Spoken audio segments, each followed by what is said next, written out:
नमस्कार, रात के 10 बजने को है, वक्त हो चला है अपना बिहार का। मैं हूं शुभे मिश्रा, आपके साथ बुलेटिन की शुरुआत बड़ी खबर के साथ करेंगे। पटना से बड़ी खबर, हवलदार से अपराधियों ने पिस्टल छीन ली है। 35 राउंड कारतूस भी छीना है। रूप सिंह मीणा से अपराधियों ने छीना। दानापुर स्टेशन के पास की यह घटना है। थाने में मामला दर्ज कर पुलिस सीसीटीवी खंगालने में जुटी हुई है। बाइक सवार 2 अपराधियों ने इस पूरी वारदात को अंजाम दिया। बड़ी खबर आपको बता रहे हैं, 35 राउंड कारतूस भी छीना गया है, पिस्टल भी छीनी गई है। रूप सिंह मीणा से अपराधियों ने छीना है। इस पूरे मामले को लेकर सीसीटीवी फुटेज को खंगाला जा रहा है। आगे की पड़ताल लगातार जारी है। दानापुर स्टेशन के पास की पूरी घटना बताई जा रही है। पुलिस वाले की पिस्टल चली गई, लेकिन उसने बैग में अपनी रखी हुई थी, जो सिविल कपड़े में वो था। इसी क्रम में अपराधियों के वही छीनने के और उसको धोखे में लेके छीनने के क्रम में वो पिस्टल जो है छिन गई उसकी। क्या मैडम पिस्टल था, कितना गोली था? एक सर्विस रिवॉल्वर था उसका पिस्टल, और बाकी उसके कार्ट्रिजेस थे। उसके अलावा उसके कुछ दस्तावेज और कपड़े वगैरह। और बेगूसराय से बड़ी खबर आपको बताएं, अपराधियों ने किसान को गोली मारी। निजी नर्सिंग होम में उसे भर्ती किया गया। हत्या के एक मामले में गवाह है विमल सिंह। सिंघौल थाना की पाचंबा की ये घटना बताई जा रही है। बड़ी खबर आपको बेगूसराय से दे रहे। निजी नर्सिंग होम में इलाज लगातार जारी है। अपराधियों ने किसान को गोली मारी। फिलहाल उसे इलाजरत रखा गया है। तस्वीरें आप देख पा रहे होंगे, निजी नर्सिंग होम में किसान का इलाज चल रहा है।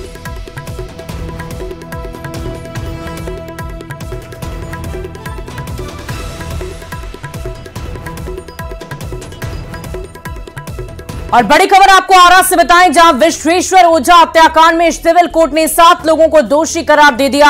आरा में बीजेपी के पूर्व प्रदेश उपाध्यक्ष और शाहपुर विधानसभा के पूर्व बीजेपी प्रत्याशी विश्वेश्वर ओझा हत्याकांड मामले में अदालत ने 7 आरोपियों को दोषी पाया है। अदालत ने 8 साल बाद फैसला सुना दिया है। दोषियों को 16 अप्रैल को सजा सुनाई जाएगी। दोषी लोगों में ब्रजेश मिश्रा, हरीश मिश्रा, उमाकांत मिश्रा, टुन्नी मिश्रा, बसंत मिश्रा, हरेंद्र सिंह और पप्पू सिंह भी शामिल हैं। जबकि कोर्ट ने सबूत के अभाव में 6 आरोपियों को बरी कर दिया। लंबे वक्त तक चले मुकदमे के बाद आज अदालत ने इस हत्याकांड पर फैसला सुना दिया है। और अब 16 अप्रैल का इंतजार किया जा रहा है, जब अदालत सबके सजा का ऐलान कर देगी। अदालत के फैसले पर विश्वेश्वर ओझा के बेटे राकेश ओझा ने खुशी जाहिर की है।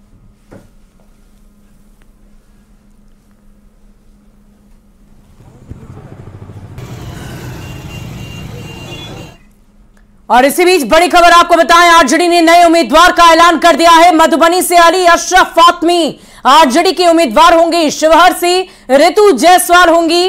हाजीपुर से शिवचंद्र राम, वैशाली से मुन्ना शुक्ला, मधेपुरा से कुमार चंद्रदीप, सीतामढ़ी से अर्जुन राय उम्मीदवार, अररिया से शाहनवाज आलम उम्मीदवार, सुपौल से चंद्रहास चौपाल उम्मीदवार बनाए गए हैं। तो आरजेडी के नए उम्मीदवारों की लिस्ट जारी हो गई है। बहुत बड़ी खबर, आगामी लोकसभा चुनाव को लेकर लगातार पार्टियों की तरफ से उम्मीदवारों के नामों का ऐलान किया जा रहा है। और इन लोकसभा क्षेत्रों की सीटों पर आरजेडी की तरफ से किसे उम्मीदवार बनाया गया है, इसकी पूरी जानकारी आपको दे रहे हैं। मधुबनी सीट अली अशरफ फातमी आरजेडी की तरफ से उम्मीदवार हैं। शिवहर से ऋतु जायसवाल उम्मीदवार बनाई गई है।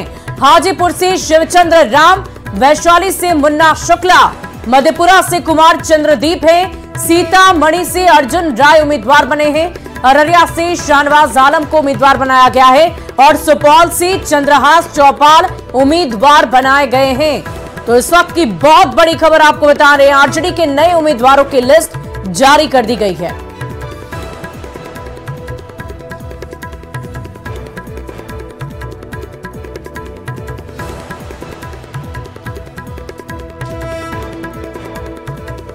तो बड़ी खबर आपको बता रहे हैं, आरजेडी की तरफ से नए लिस्ट को जारी कर दिया गया है। अलग अलग लोकसभा क्षेत्रों को लेकर उम्मीदवारों के नामों की घोषणा बहुत ही सोच समझकर की जा रही है। आपको बता दें कि बहुत सारी बातों को मद्देनजर रखते हुए उम्मीदवारों को चुना जा रहा है, ताकि मजबूती से चुनावी रणभूमि में उतरा जाए।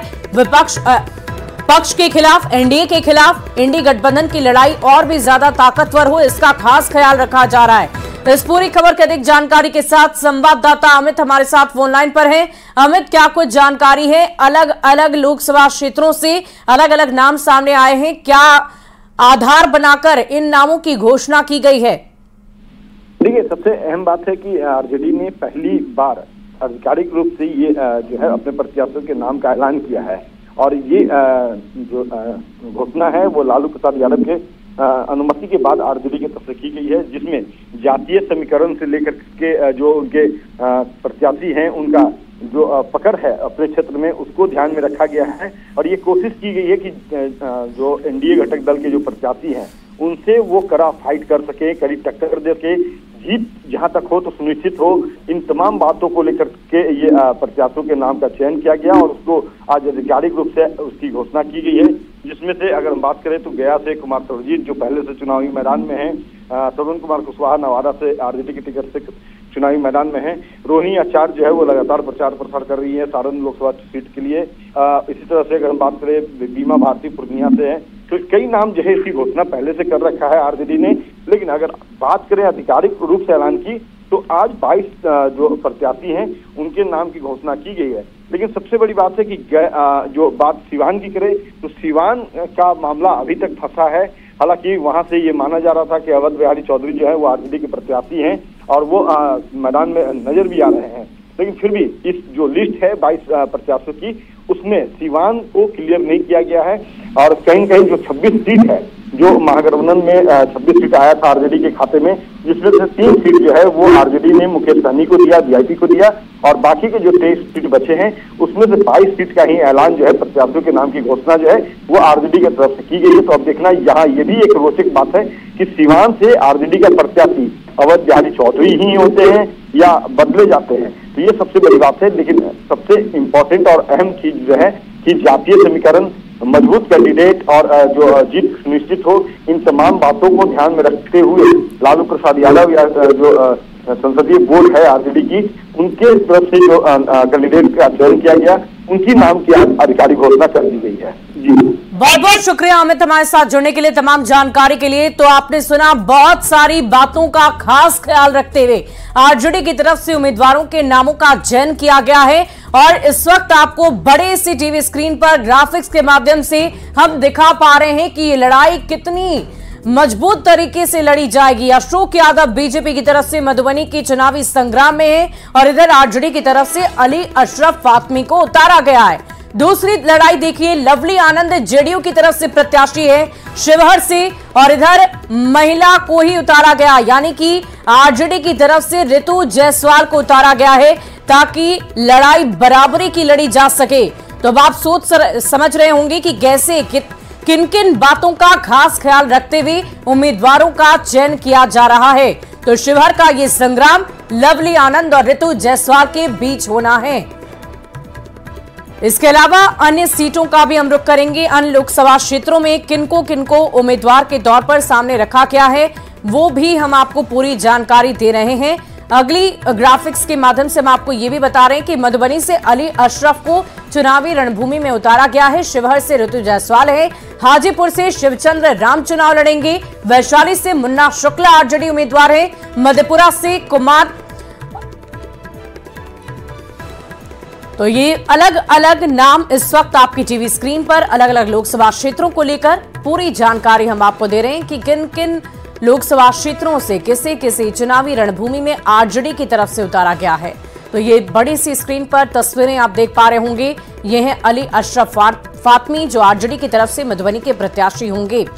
तो देखिए, बिहार की राजनीति से जाति है कि जाति ही नहीं और जाति समीकरण का बहुत ज्यादा ख्याल रखकर आरजेडी की तरफ से उम्मीदवारों का चयन किया जा रहा है। और देखिए, बहुत सोच समझकर ये दूसरी लिस्ट सामने आई है जिसमें मधुबनी लोकसभा क्षेत्र में कौन किसके खिलाफ होगा, कौन किसके साथ होगा, वो तस्वीरें इस वक्त आपकी टीवी स्क्रीन पर है। और सबसे पहले ये शिवहर का संग्राम हम आपको बार बार इसीलिए दिखा रहे हैं क्योंकि यहाँ पर 2 महिला शक्ति हैं। एक तरफ जेडीयू की तरफ से लवली आनंद है तो दूसरी तरफ आरजेडी की तरफ से ऋतु जायसवाल है। पहले ये आरजेडी की मुख्य प्रवक्ता हुआ करती थी और अब लगातार आरजेडी की तरफ से प्रमुख होकर ये बोलती भी हैं। और अब ऋतु जायसवाल की तस्वीर आपको नजर आ रही होंगी, ये आगामी लोकसभा चुनाव में उतरने जा रही है, शिवहर के संग्राम में हिस्सा लेने वाली है और इनके सामने है जेडीयू की तरफ से लवली आनंद। तो तो जदयू की भी बहुत ही मजबूत प्रत्याशी है। देखने वाली बात होगी कि इन सीटों पर जो लड़ाई है वो किस ढंग से और भी ज्यादा दिलचस्प हो जाती है। वैशाली की ये सीट है, आरजेडी की तरफ से मुन्ना शुक्ला है, जिसकी तस्वीर इस वक्त आपकी टीवी स्क्रीन पर है, जिन्हें आरजेडी की तरफ से उम्मीदवार बनाया गया है। तो वैशाली का सियासी संग्राम, मुन्ना शुक्ला आरजेडी की तरफ से वैशाली के प्रत्याशी बनाए गए हैं। ये तस्वीरें आप देखिए और इन चेहरों को गौर से अपने देखकर जहन में उतार लीजिए कि ये लड़ाई आखिर किसके किसके बीच होने जा रही है। सारण का संग्राम आपने देखा होगा, राजीव प्रताप रूडी, रोहिणी आचार्य। इस बार ये लड़ाई और भी ज्यादा दिलचस्प है, बहुत ही हॉट सीट है। लगातार रोहिणी आचार्य की तरफ से दौरे किए जा रहे हैं, जनता के बीच जाया जा रहा है, जनता की बातों को मुखर होकर सुन रही हैं। राजीव प्रताप रूडी वहां से 3 बार सांसद रह चुके हैं, अगर इस बार भी बनते हैं तो ये रिकॉर्ड उनके नाम हो जाएगा। शिवचंद्र राम आरजेडी की तरफ से हाजीपुर के प्रत्याशी बनाए गए हैं, उम्मीदवार के तौर पर इन्हें टिकट दिया गया है। हाजीपुर का सियासी संग्राम ये लड़ेंगे आरजेडी की तरफ से। तो शिवचंद्र राम इस वक्त आपकी टीवी स्क्रीन पर हैं, हाजीपुर से आरजेडी के ये प्रत्याशी बनाए गए हैं। तो आगामी लोकसभा चुनाव को लेकर राजनीतिक दलों की तरफ से पूरी ताकत झोंकी जा रही है। एक एक उम्मीदवार के नाम की घोषणा बहुत ही सोच समझकर, पूरी प्लानिंग के साथ तय की जा रही है कि आखिर किस सीट से कौन चुनावी रणभूमि में उतरेगा। इस बार की 40 लोकसभा सीटों की बात कर लें तो अब तक जितने भी सीटों को लेकर नाम सामने आए हैं उससे यह स्पष्ट समझ में आ रहा है कि बहुत ही सोच समझकर, चिंतन मंथन करके उसके बाद ही प्रत्याशियों के नामों की घोषणा की जा रही है, ताकि लड़ाई कांटे की टक्कर की हो। अब देखने वाली बात होगी कि ये लड़ाई जनता किस प्रकार से देखती है।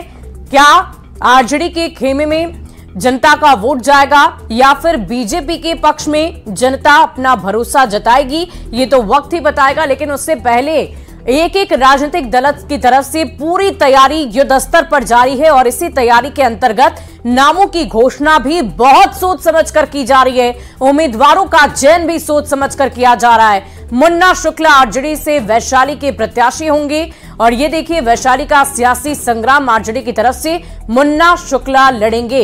एक एक नाम हम आप तक पहुंचा रहे हैं, ये आप तस्वीरों के माध्यम से, ग्राफिक्स के माध्यम से समझ पा रहे हैं कि एनडीए और इंडी गठबंधन के बीच में किस प्रकार ये मुख्य मुकाबला होना है। वीणा देवी एलजेपीआर यानी कि चिराग पासवान की पार्टी की तरफ से प्रत्याशी है और मुन्ना शुक्ला आरजेडी की तरफ से वैशाली के संग्राम में। बढ़ते अगली खबर की ओर, औरंगाबाद पहुंचे बीजेपी प्रदेश अध्यक्ष सम्राट चौधरी ने लालू प्रसाद पर हमला बोल दिया। सम्राट चौधरी ने कहा कि लालू प्रसाद जातीय उन्माद फैलाते हैं, उनका ये चरित्र बिहार की जनता जानती है। लालू प्रसाद के झांसे में जनता नहीं आने वाली है, सब जानते हैं कि लालू प्रसाद भ्रष्टाचारी हैं। जी कोई भी मेहनत करे उससे कोई फर्क नहीं पड़ता है। कोई जातीय उन्माद फैलाने का प्रयास वो करते हैं, उनका आदत रहा है, ये आज नहीं, लंबे समय से यही काम वो करते रहे। लेकिन बिहार की जनता जानती है कि लालू जी भ्रष्टाचारी हैं, सिर्फ परिवार के लिए जीते हैं, किसी दूसरे के लिए कुछ नहीं कर सकते। और तेजस्वी यादव की चुनावी जनसभा, कल 3 जनसभा को संबोधित करेंगे। गया, औरंगाबाद, जमुई में जनसभा होगी। औरंगाबाद के रफीगंज में भी चुनावी जनसभा होनी है। गया के फतेहपुर में चुनावी जनसभा होगी। जमुई के सोनू में चुनावी जनसभा होगी। गया में कुमार सर्वजीत के समर्थन में चुनाव प्रचार प्रसार करेंगे। औरंगाबाद में अभय कुशवाहा के समर्थन में प्रचार होगा। जमुई में अर्चना रविदास के समर्थन में प्रचार प्रसार होगा। तो बड़ी खबर आपको बता रहे हैं, तेजस्वी यादव की तरफ से जगह जगह पर जनसभाओं को संबोधित किया जा रहा है। तो गया, औरंगाबाद और जमुई ये तीनों ही लोकसभा क्षेत्र जिसमें पहले फेज में चुनाव होने हैं। 19 अप्रैल को मतदाता अपने मताधिकार का प्रयोग इन 4 लोकसभा क्षेत्रों में बिहार में करेंगे और इसीलिए यहां पर ताबड़तोड़ जनसभाओं को संबोधित किया जा रहा है। जमुई के सोनू में चुनावी जनसभा को संबोधित किया जाएगा और कल एक नहीं बल्कि 3 चुनावी जनसभा को तेजस्वी यादव संबोधित करेंगे। और सारण सीट से बीजेपी प्रत्याशी राजीव प्रताप रूडी चुनाव प्रचार के दौरान सोशल मीडिया पर तेजी से वायरल हो रहे हैं। चुनाव प्रचार के दौरान उनका अंदाज अलहदा है। सोमवार को प्रचार के दौरान चाउमीन बनाते नजर आए थे और आज मढ़ौरा की नरहपुर में राजीव प्रताप रूडी भूजा बनाते हुए नजर आए। रूडी का ये अंदाज कार्यकर्ताओं को बहुत भा रहा है। कार्यकर्ताओं ने रूडी के पक्ष में जमकर नारे लगाए। रूडी ने पत्रकारों से कहा कि बिहार में महागठबंधन प्रत्याशी कोई भी लड़ाई लड़े, सीधे वो लड़ाई लालू से है। तो सारण के चुनावी रण में लालू प्रसाद की बेटी रोहिणी आचार्य भी उतरी हैं। रोहिणी सारण लोकसभा के परसा बाजार स्थित एक चाय दुकान पर पहुंची, जहां रोहिणी ने समर्थकों के साथ चाय का आनंद लिया। मौके पर मौजूद युवकों ने रोहिणी के चाय पीने की तस्वीर अपने मोबाइल कैमरे में कैद कर ली है। तस्वीरें हम आपको दिखा रहे हैं सारण में चुनावी अभियान, और देखिए नेता कैसे इस वक्त जनता के बीच जाकर उनसे मिलजुल कर अपनी बातों को, अपने वादों को गिनवाने की कोशिश करते हैं। उनके बीच बैठकर एकता का संदेश देने की कोशिश करते हैं। और इसी बीच राजीव प्रताप रूडी का हर दिन जुदा अंदाज, अलग अंदाज देखने को मिलता है। कल वो चाउमीन बनाते नजर आ रहे थे और आज भूजा बनाकर बेच रहे हैं। और देखिए भारी संख्या में कार्यकर्ताओं की भीड़ है, लोगों की भीड़ है। और इधर लालू प्रसाद यादव की बेटी रोहिणी आचार्य भी कहीं से भी पीछे नहीं रहना चाहती। वो भी लगातार जनसभाओं को संबोधित तो कर ही रही है, रोड शो कर रही है।